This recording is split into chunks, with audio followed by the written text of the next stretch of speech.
Jitendra Singh official page. अगर इस page पर पहली बार है तो इसको सब्सक्राइब कर लीजिए ताकि मेरी कोई भी शिक्षा से जुड़ी समाचार हो आपके पास तुरंत पहुंच जाए।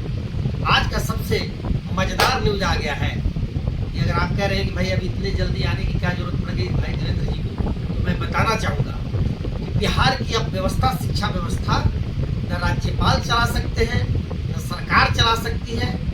केवल के पाठक अपने बयान को जारी कर सकते हैं, अपने तानाशाही को लागू कर सकते हैं और इन पर केवल और केवल कानून का डंडा बजेगा। आज पटना उच्च न्यायालय ने क्या कहा, जान के आश्चर्य हो जाइएगा, स्तंभित रह जाइएगा, स्तब्ध रह जाइएगा। क्या हो गया? आज पटना हाई कोर्ट ने कहा कि विश्वविद्यालय के साथ आप ऐसा नहीं कर सकते, आप इनके खाता फ्रीज नहीं कर सकते, आप इनका पेमेंट करिए, जरूरत के लिए आप सामंजस्य बैठा के मीटिंग कर सकते हैं, लेकिन इनका आप वेतन नहीं रोक सकते, खाता फ्रीज नहीं हो सकते। पहली बार आया इस जजमेंट ने बताया कि नहीं, न्याय व्यवस्था में एक चीज होती है, भारतीय संविधान में कोई व्यवस्था है, अगर संविधान के तहत हम बातों को नहीं मानेंगे, अपने दायरे में नहीं रहेंगे तो कानून का डंडा बजेगा और कानून के डंडे जब बजेंगे उसके अनुरूप आपको चलना होगा। आप मनमानी नहीं चला सकते शिक्षा व्यवस्था में। ये कोर्ट का निर्णय मामूली निर्णय नहीं, इसने बताया कि जिस असमंजस में बिहार के डीओ, पीओ, डीपीओ सारे लोग रहते हैं कि भाई छुट्टी भी है, अगर हम घोषणा भी कर देंगे तो पता ना हम पर कौन कार्रवाई हो जाए। कई बड़े अफसरों को तो देखा गया कि भाई शिक्षा विभाग में अपने ही पत्र को बदल गए, कहा कि नहीं भाई मेरा पत्र नहीं है, मैंने जारी नहीं किया। लेकिन यह बात बताने में वो भूल कर गए कि ये फर्जी चिट्ठी पर उन्होंने कोई आज तक प्राथमिकी दर्ज नहीं कराई।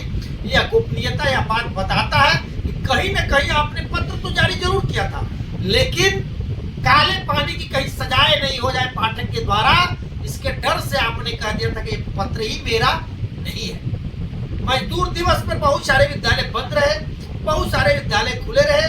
जब किसी ने किसी पदाधिकारी से बात करने का प्रयास किया तो यही बात कहा गया कि हम नहीं बता सकते, आप अपने दिमाग से सोच लीजिए करना क्या है। डीओ ने कहा कि भाई हमको पता नहीं है, डीपीओ ने कहा हमको पता नहीं है, एजुकेशन के डिपार्टमेंट के लोग रहे पता भाई किसको है, चला कौन रहा है, तो चला कौन रहा है। तो आज यह पटना उच्च न्यायालय से बातें निकल के आई कि अगर थोड़ा सा भी न्याय व्यवस्था से अलग जाइएगा, तानाशाही चलाइएगा, मनमानी चलाइएगा, तो कोर्ट भी एक चीज है, इसके डंडा बजेगी और होश के साथ चाबुक के बल पे सीधा चलना होगा। और इसलिए कहा कि आपने जो भी खाता फ्रीज किया विश्वविद्यालयों को तुरंत अपना वापस लीजिए, इनका पेमेंट जारी करिए, सारी बातें करिए, अगर जरूरत हो इनके साथ बैठक भी कर लीजिए, सामंजस्य बैठा के बैठक करिए। अब राज्यपाल का आप नहीं मान सकते, सरकार का नहीं मान सकते, माननीय मुख्यमंत्री का घोषणा आप नहीं मान सकते कि विद्यालय 9 से 4 चलेंगे, 10 से 4 चलेंगे। तो भाई हो क्या रहा है? हर आदमी बयान जारी कर रहा है, 5 मिनट पलट जा रहा है। के पाठक का आतंक है क्या? हिटलरशाही का राज है क्या? जर्मनी है क्या या भारत है?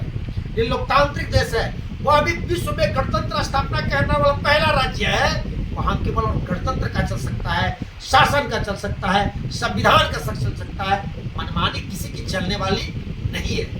हम पटना उच्च न्यायालय के उस न्यायाधीश को बहुत बहुत धन्यवाद देता हूँ, बहुत बहुत हार्दिक बधाई उनके प्रति आभार प्रकट करता हूँ कि आपने शिक्षकों के हित में ऐसा निर्णय सुनाया। ये केवल शिक्षक के हित का निर्णय नहीं है, बिहार के बच्चों के साथ जो भविष्य के साथ खिलवाड़ हो रहा था, जो शिक्षक अपने आप को मृत पा रहे थे, जो अपने आप को आतंकित पा रहे थे, आज संविधान और कानून के दायरे में जिएंगे। और विश्वविद्यालय के तमाम वीसी से भी मैं आग्रह करना चाहूंगा कि आप 5 साल 8 साल जो बैच स्नातक करने में लगा रहे हैं उसको नहीं लगाइए, सामंजस्य बैठाइए, 3 साल में करिए। आपके वजह से बिहार की बेटियों की शादी सही समय से नहीं हो पा रही है। लोग कहते हैं कि बिहार के विश्वविद्यालय में इसका एडमिशन हुआ है, पता नहीं बच्ची ग्रेजुएशन कै साल में करेगी, 5 साल में, 7 साल में, 6 साल में, डिग्री भी आ जाएगी, इसकी कोई गारंटी भी नहीं है। तो पाठक जी याद रखिए कि बिहार के शिक्षकों के हित में संविधान के दायरे में रह के काम करिए। हम लोग भी दायरे में, आप भी दायरे में रहिए, अन्यथा कानून का डंडा बजेगा, न्यायालय का डंडा बजेगा। और पटना उच्च न्यायालय की तरह ही शिक्षकों के पक्ष में उचित निर्णय आने वाले हैं। बिहार के शिक्षक इंतजार करिए, आपका प्रधानाध्यापक का जो प्रमोशन का मामला कई साल से फंसा हुआ है, न्यायालय के अंदर है, बहुत जल्दी जजमेंट आएंगे और तब पता चलेगा कि न्याय का डंडा क्या होता है। धन्यवाद, हमारे पेज पर बने रहिए। तत्काल न्यूज थी, इसलिए आपको आपसे अवगत कराना बहुत बहुत जरूरी था। आप देखते भी रहिए, मेरे पेज को सब्सक्राइब करिए, अपने मित्रों को भी आगाह करिए, सब्सक्राइब कराइए, कमेंट बॉक्स में अपना कमेंट दर्ज कराइए। धन्यवाद। देखते रहिए देवेंद्र सिंह ऑफिशियल।